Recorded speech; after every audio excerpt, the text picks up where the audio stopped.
1600 में east India company Britain से निकलती है और इंडिया में आके ये ट्रेड करने आते हैं, व्यापार करने आते हैं, ये व्यापारी होते हैं। पर जैसे जैसे समय बीतता है ये क्या करते हैं, यहाँ पर रूल एंड रेगुलेशन करना चाहते हैं।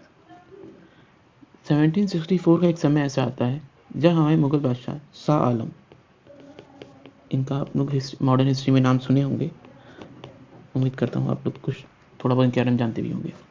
शाह आलम बक्सर की लड़ाई हार जाते हैं और बक्सर की लड़ाई हारते हैं और वहाँ से ये ईस्ट इंडिया कंपनी को दीवानी का अधिकार दे देते हैं। दीवानी का अधिकार में क्या हो जाता है कि अब जो है ईस्ट इंडिया कंपनी वहाँ का राजस्व, वहाँ के जो सिविल के क्या कहते हैं सिविल जस्टिस है, उनका राइट्स जो है ईस्ट इंडिया कंपनी के हाथ में आ चुका है। अब धीरे धीरे ये क्या कर रहे हैं, एज अ ट्रेडर आए थे पर अब एज अ रूलर ये काम करना चाह रहे हैं। ठीक है, अब ये रूल करेंगे, पर जब ये रूल करेंगे तो हम इनका एक वो देखते हैं, क्या कहते हैं टाइम पीरियड देखते हैं रूल करने का। तो इन्होंने कुछ नियम कानून बनाए, ठीक है, और इन्होंने जो नियम कानून बनाए वो अपने फेज के अनुसार ये चेंज करते रहे। जैसे हमारा पहला फेज हो जाता है, जो पहला नियम कानून का आता है, ये कंपनी के द्वारा बनता है। ये मतलब कंपनी के द्वारा नहीं, कंपनी रूल के नाम से हम जानते हैं, क्योंकि इस समय क्या है, कंपनी इंडिया में आई हुई है, कंपनी काम कर रही है और कंपनी अपना रूल एंड रेगुलेशन बना रही है। तो ये टाइम पीरियड 1773 से लेकर के 1858 तक का चलता है। दूसरा जो समय पीरियड आता है उसे हम क्राउन का शासन कहते हैं। अब मैं बताता हूँ यहाँ पे ये क्राउन रूल इसको क्यों कह रहे हैं।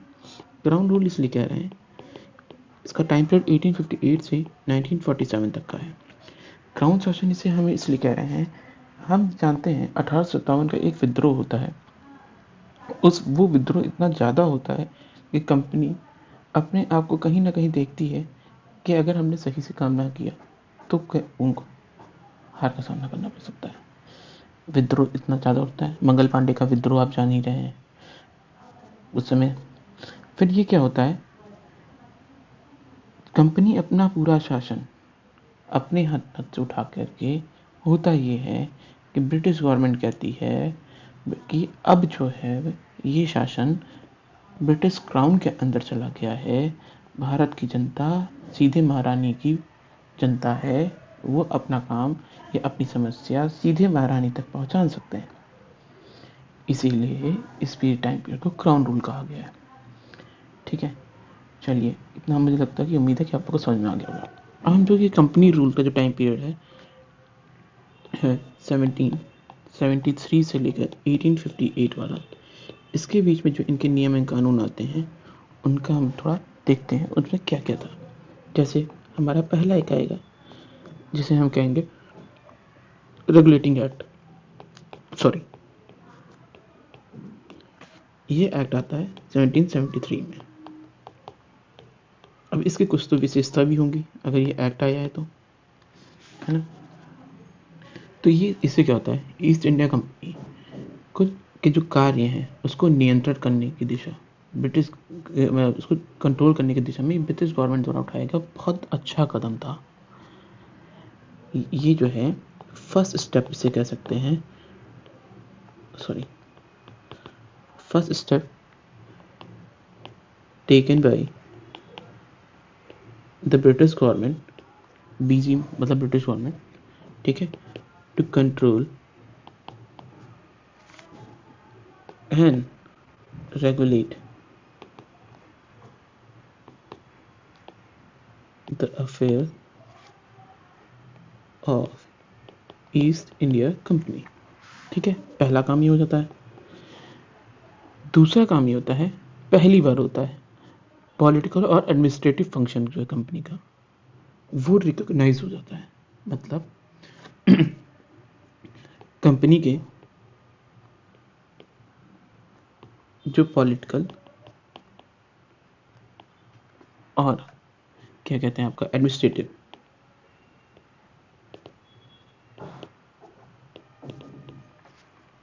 फंक्शन से ये रिकॉग्नाइज हो जाते हैं। ये रिकॉग्नाइज हो जाता है। ठीक है, अब इसके रिकॉग्नाइज होने से क्या हो गया,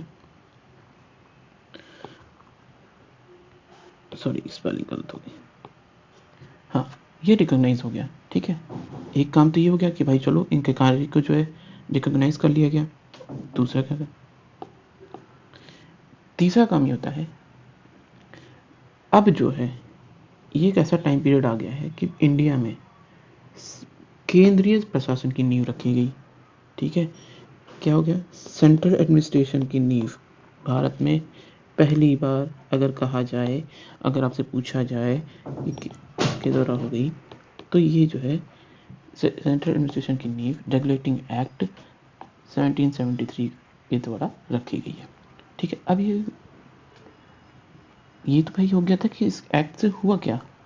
दूसरी चीज, अब इसका हम कुछ फीचर्स देखते हैं कि भाई इस अब ये कुछ बनाया गया तो इसके कुछ फीचर्स भी तो होंगे। तो इसका फीचर्स क्या था, पहला फीचर इसका ये आता है कि बंगाल का जो गवर्नर था, जो गवर्नर ऑफ बंगाल था, उसको अब जो है गवर्नर जनरल बना दिया जाता है बंगाल का। तो क्या हो गया, जो बंगाल के गवर्नर थे वो किसमें कन्वर्ट हो गए, गवर्नर जनरल ऑफ बंगाल। ठीक है, और ये हुआ कौन, अगर पूछा जाए कि पहला गवर्नर जनरल कौन था, तो ये हो जाएंगे आपके लॉर्ड वॉरेन हेस्टिंग।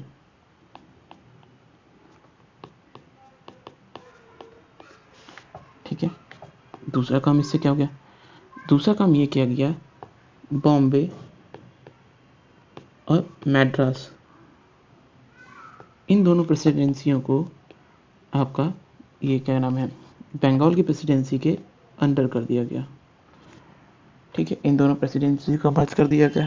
पहले तीनों अलग अलग थी, अब तीनों एक हो गई, तीनों को एक कर दिया गया। उसके बाद क्या किया गया, 1774 में आपका कलकत्ता में एक सुप्रीम कोर्ट खोला गया। ठीक है, और इसके जो पहले चीफ जस्टिस थे वो एलिजा इम्पे थे। अब इसमें क्या था, इसमें एक तो चीफ जस्टिस था, एक चीफ जस्टिस हुआ करते थे और 3 अदर जज होते थे, 3 अदर जज हो गए। ठीक है, ये तो काम हो गया। इन्होंने इसका एक अच्छी काम और आया, इन्होंने जो कंपनी के वर्कर्स थे, वर्कर्स कह लीजिए या कंपनी के जो काम करते थे, उन सर्वेंट्स थे, उनको जो है लोकल्स से ब्राइब लेना बैन कर दिया।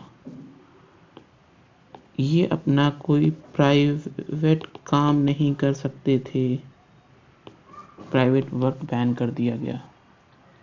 ठीक है, इसने क्या, और एक इसने क्या किया भाई, अब इससे क्या होगा कि कोई अपना दूसरा कोई काम नहीं करेगा, जो भी काम कहा जाएगा वही आप काम करेंगे, ब्राइब लेंगे नहीं। ठीक है, ब्रिटिश गवर्नमेंट का जो है एक कोर्ट ऑफ डायरेक्टर, ठीक है, एक यहाँ पे एक पोस्ट आ जाती है कोर्ट ऑफ डायरेक्टर, एक यहाँ पे कोर्ट ऑफ डायरेक्टर बनाया जाता है ब्रिटिश गवर्नमेंट के द्वारा, जिसके थ्रू पे क्या काम होता था, ये गवर्निंग बॉडी थी जो इनके रेवेन्यू, सिविल और मिलिट्री अफेयर को इंडिया में देखा करती थी। तो ये जो आज ने जो बात की है